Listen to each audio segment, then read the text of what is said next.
Hello everyone, welcome to the Tech and Auto Show. I'm your host Manav Sinha and it is so good to see all of you lovely people once again. In case you're new here, welcome. You have just tuned into that one show which satisfies your hunger for both technology as well as automobiles at one place, which basically means why should you be watching two shows when you can watch one? This one.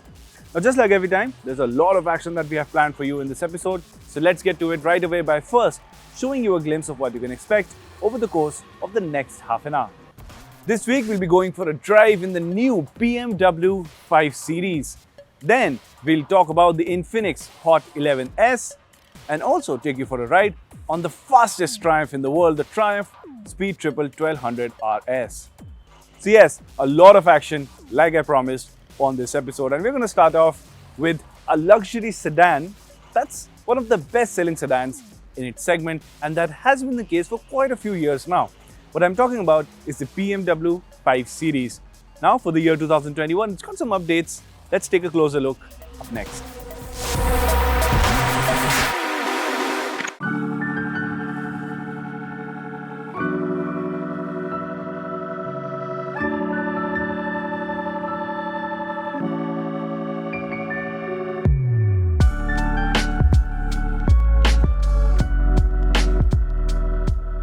So today seems to be a really good day for me because, well, we've got fantastic weather here and the car that we're going to be talking about is also quite fantastic, and it is one of my favorite luxury sedans that I have tested over all these years.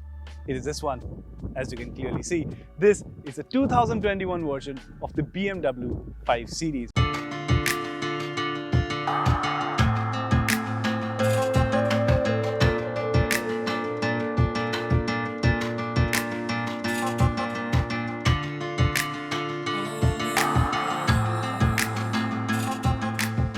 Let's start with what's new at the front, and the new is the front.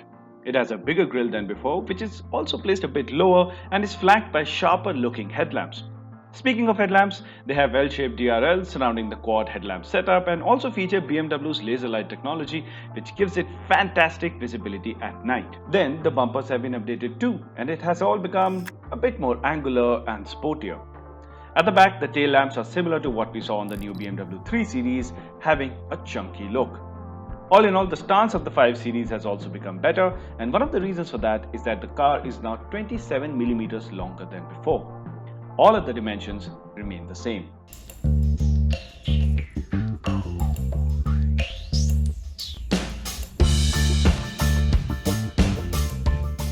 Now that we're inside the 2021 BMW 5 Series, and as you can see the weather is getting a little bit crazy, let's talk about the interiors. Subtle changes, but noticeable ones. The key word here is screens. Now you have this big 12.3-inch infotainment system. That's the gesture I just activated, we'll get to that. But this is the new, bigger infotainment system. Really nice graphics, crisp animations. It's a fantastic unit to use, and now it also gets wireless Android Auto. It used to get wireless Apple CarPlay before, but Android Auto has been added as well. A very nice touch. The climate display is slightly tweaked as well, and the center console now gets a gloss black finish. The car also comes with 4-zone climate control, electric seats with memory function, a large sunroof, wireless phone charging, and all the other goodies that you expect from a high-end car.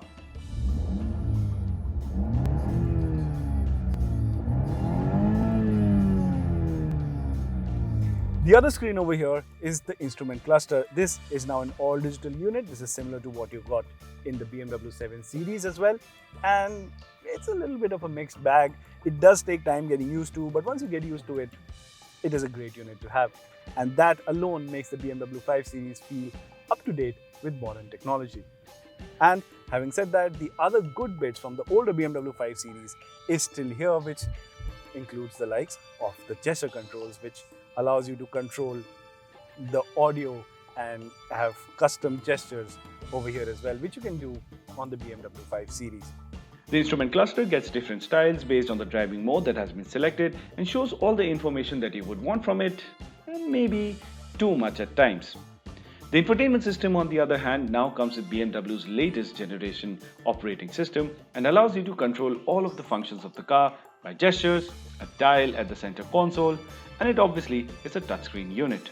Now that we're done talking about what's new and the features of the BMW 5 Series, let's talk about what they've kept constant, which is the driving experience. The BMW 5 Series gets adaptive suspension, which changes things quite a lot, and you've also got several driving modes. But in the sportier setting, this is a really fun car to drive.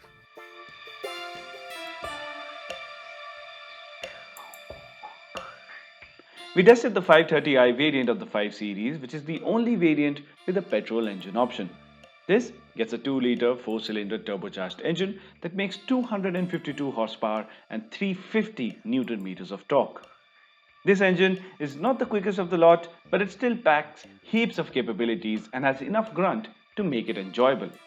It comes with a slick 8-speed transmission, and the entire drivetrain is extremely refined, and the cabin feels very quiet and calming, especially if you are seated at the back, as the 5 Series makes for a great chauffeur-driven sedan.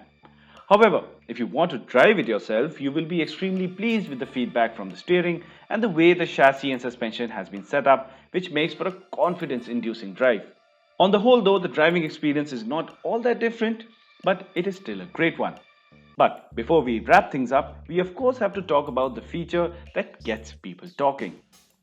Now, the one feature that I really want to talk about and not miss it is the fact that you can move the BMW 5 Series through this key. I know it's not nothing new, the 7 Series has had it for ages, even the pre-facelift 5 Series had this. But it's a party trick, it will impress all your friends, and it can be handy if needed.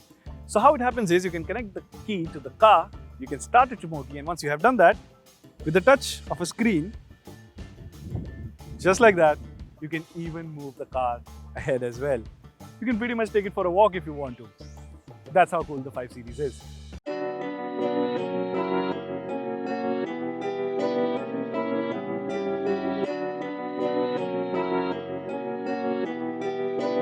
Perfect.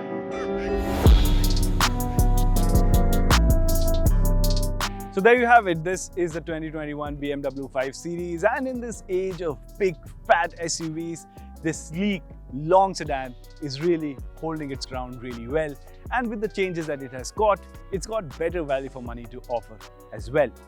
If you haven't noticed, I really enjoy driving this car, and that is the charm about the BMW 5 Series. That has been the way over all these years. It ticks all the boxes that you would want from a business class sedan, but it is also a driver's car at its heart.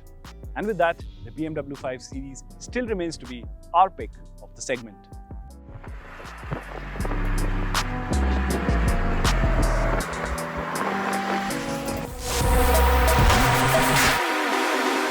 Now let's go from a luxury sedan to budget technology. Let's talk about budget smartphones, because believe it or not, they are really important. They sell a lot of smartphones in the budget segment. However, the thing is, if you're looking for a smartphone as a consumer in the budget segment, Infinix may not be a brand that you might think about, but Dara believes that you should, as he's telling you more up next with the Infinix Hot 11S.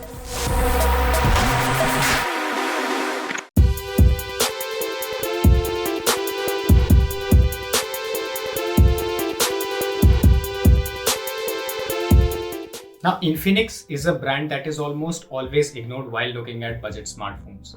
Now, I've been reviewing Infinix products since a while, and I believe that they deserve consideration while looking at budget offerings in the Indian market.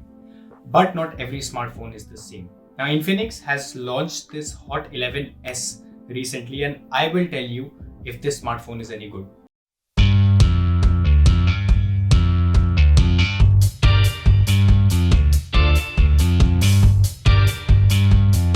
Starting with the design, now I have come to like the way Infinix designs its phone.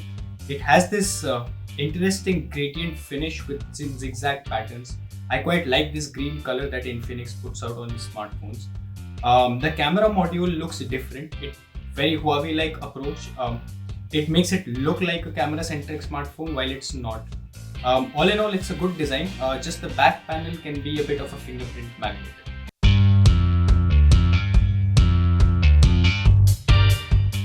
Coming to the display on the Infinix Hot 11S is nice. It's a 90Hz panel on an 11,000 rupees smartphone, and it's smooth as a 90Hz display is supposed to be.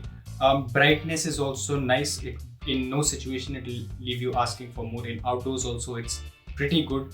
Resolution is nice, watching videos is as it should be on a smartphone. Color accuracy is average, but then again, you will love this display for its smoothness.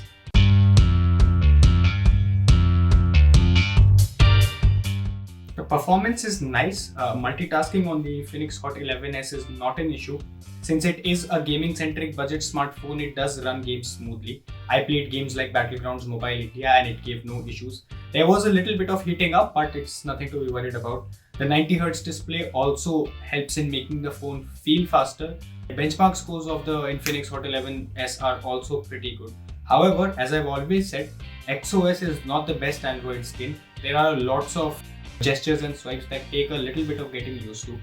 Battery on the smartphone is amazing. You can easily make it last more than 2 days, and 18-watt fast charging is, I think, fast enough for all kinds of users.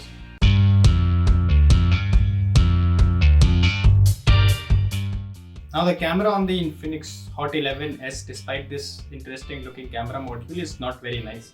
While it does take good photos in well-lit environments and outdoors, it struggles. In low light it struggles, in landscape photos it struggles. Even the portrait mode does not cut out edges very nicely or very neatly. The camera app is also a little tricky to use. There is an AI camera mode instead of the normal photo mode that's there on other smartphones. Even the front camera is not nice. It just makes your face extra white, and there is a lot of noise because of that. All in all, it does the job, but I wouldn't call it a good camera smartphone. Overall, if you're looking for a good performance and a good battery smartphone around the rupees 10,000 range, this Infinix Hot 11s is for you. However, the only two things to look are the below average camera, and XOS 7 takes a little bit of getting used to.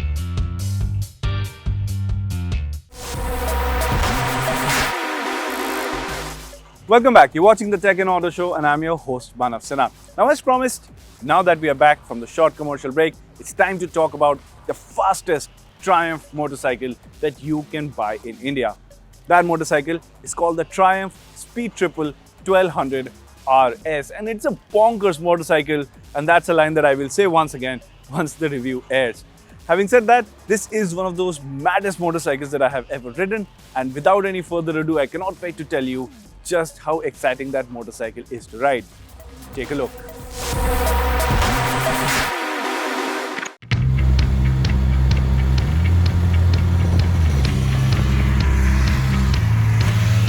Ladies and gentlemen, this is a Triumph Speed Triple 1200 RS, and it is a bonkers motorcycle.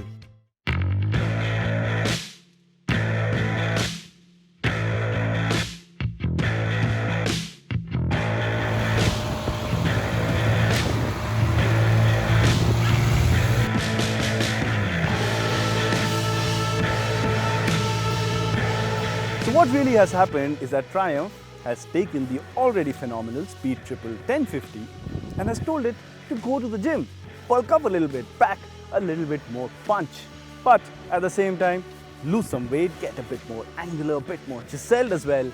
And what has come out of the gym is this bike, the Speed Triple 1200 RS, and it has walked out of the gym with its head held high. And speaking of heads, this turns heads wherever it goes. Let's take a closer look.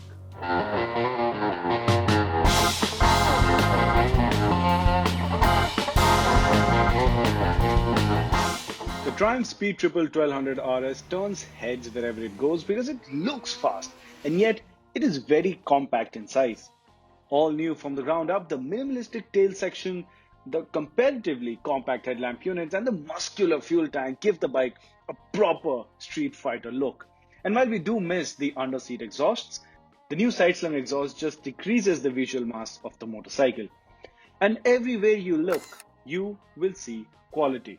Be it the switch clusters, the paint finish, or the gorgeous looking single-sided swing arm, leaving the wheel exposed in all its glory.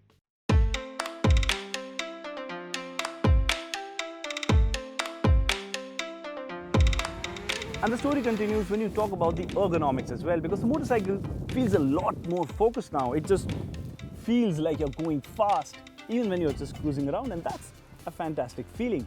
But having said that, it's not all brute power that's come with the Speed Triple 1200 RS. because now it's a lot smarter too. The 1200 RS comes loaded to the brim with all the modern day features you could think of. It comes with keyless ignition, keyless handlebar lock, and even the fuel tank cap can open without a key. You can also pair your GoPro with the motorcycle and operate it through the handlebar controls. And that's not it. The bike comes with 5 riding modes, with one of them allowing you to completely customize the riding aids. And speaking of which, you have a 6-axis IMU on board, which gives you lean sensitive traction control and cornering ABS. Add to that cruise control, adjustable brake and clutch levers, and a bi-directional quick shifter, and you get the idea.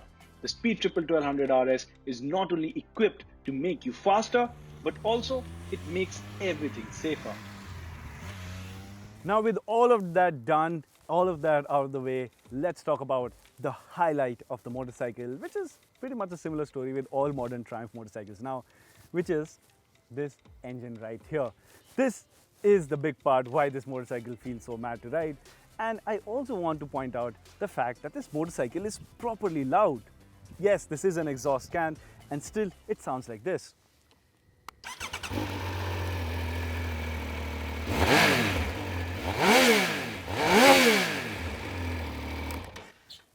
And on that beautiful note, let's talk about performance.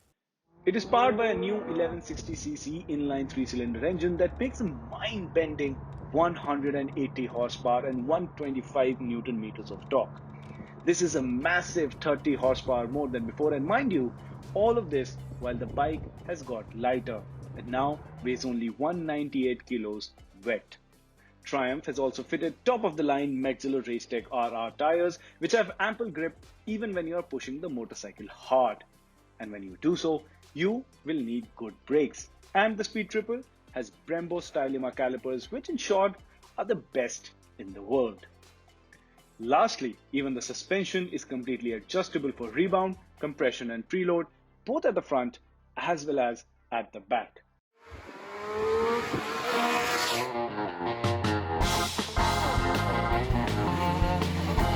So the Triumph gets full marks up until now in every department. The only chink in its armor is the 5-inch TFT display, which is not only too compact in size, but it doesn't show all the information you would want unless you toggle through the extensive menu. And toggling through it is a pain because the animations are just too slow, making the whole kit feel way out of place on a bike like this. But will it matter to you? I'd say no, because the Speed Triple will keep you grinning ear to ear with so much performance that is delivered with such ferocity that it just wants to attack the next corner hard. It's so crazy that in the sportier settings, the front wheel will lift up even in third gear, and at that point, you are doing speeds that I cannot talk about. And once you do reach that corner, the bike will stop hard, turn in quick, be communicative to the rider, and urge you to come back to the corner and do it all over again, even faster. And all of this comes at a price which honestly may seem high at first, but when you compare it to the other super nakeds made by, say, Ducati, Aprilia, Kawasaki or BMW, you realize all of them cost about 5 lakh more than the Triumph Speed Triple 1200 RS. And as a result, the Speed Triple feels like a steal. So now let's wrap it all up. The Triumph Speed Triple 1200 RS is one of the maddest street naked motorcycles that I have ever ridden, and I'm thoroughly impressed with it. It still has that good boy charm that the Speed Triple 1050 had, but in every other way, it just become naughty. It's waiting to become a hooligan with the twist of that throttle.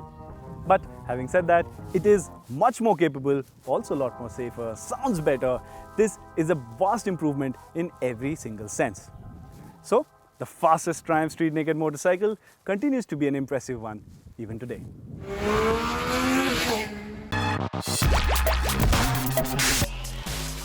And with that, we've come to the end of this edition of the Tech and Auto Show.